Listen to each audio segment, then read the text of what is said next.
तो दोस्तों फाइनली भारतीय नौसेना की सबसे बड़ी समस्या अब दूर होने जा रही है। हम सभी जानते हैं कि इस समय भारत के दौरे पर जर्मनी के defence minister Boris Pistorius Bharat आए हुए हैं और इस दौरान उन्होंने अपने भारतीय काउंटर पार्ट यानी राजनाथ सिंह जी से चर्चा की। इस चर्चा के दौरान सबसे बड़ा मुद्दा बना हमारी नौसेना के लिए चलाए जाने वाला P-75I, जिसके तहत 6 सबमरीन जो कि डीजल इलेक्ट्रिक हो, कन्वेंशनल हो, जिसमें AIP सिस्टम हो, इसकी डील को लेकर चर्चाएं की गई। हम सभी जानते हैं कि काफी लंबे समय से हम लोग इस डील को लेकर काफी ज्यादा एक्टिव थे, लेकिन एक के बाद एक कई सारे कॉम्पिटिटर इस डील से बाहर होते गए। फाइनली साउथ कोरिया बचा था। उसके बाद जर्मनी कुछ शर्तों के साथ वापस इस डील में वापसी करता है और इसी वापसी को डील में सुनिश्चित करने के लिए जर्मनी के डिफेंस मिनिस्टर भारत आए हुए हैं। इस दौरान बताया जा रहा है कि काफी बड़ी डेवलपमेंट निकली है और ये समझ लीजिए कि भारत की जर्मनी के साथ इस डील को अब ये बात कंफर्म करती है। तो हम सभी जानते हैं कि इस डील के लिए संभवतः 43,000 से लेकर 50,000 करोड़ तक का खर्च आने जा रहा है, जिसमें 6 सबमरीन्स बनाई जाएगी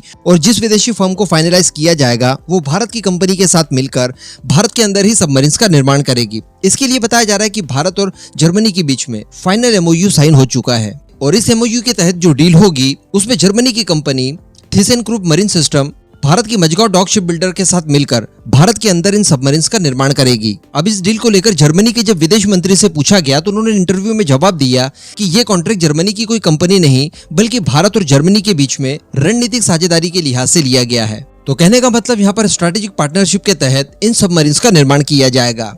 वैसे मैं आपको बता दूं कि 2 साल पहले ही ये डील हो जानी चाहिए थी।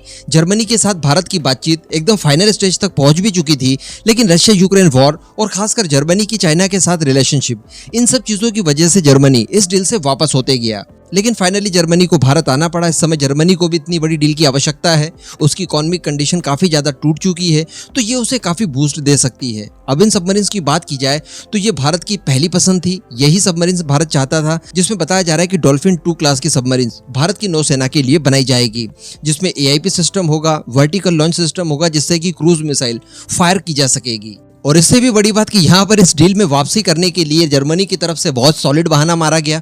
उन्होंने कहा कि भारत की डिपेंडेंसी रशिया के ऊपर समाप्त करनी पड़ेगी, यानी डिफेंस के क्षेत्र में भारत रशिया के ऊपर निर्भर ना रहे। इसलिए हम लोग प्रतिबद्धता दिखाते हुए भारत के साथ किसी भी तरह की डील को करने के लिए तैयार हैं। और बताया जा रहा है कि इन फ्यूचर इन सबमरीन्स की डील्स के अलावा भी कई सारी चीजों में कॉपरेशन बढ़ेगा दोनों देशों के बीच में, और कई सारी जर्मन कंपनी जो कि डिफेंस के क्षेत्र में अच्छा कुछ कर रही है वो भारत आकर भी काम करेगी। इसके लिए भारत की तरफ से उन्हें इनवाइट भी किया गया है। अब इस पूरे मुद्दे पर दोस्तों आपका क्या मानना है, नीचे कमेंट करके जरूर बताइएगा।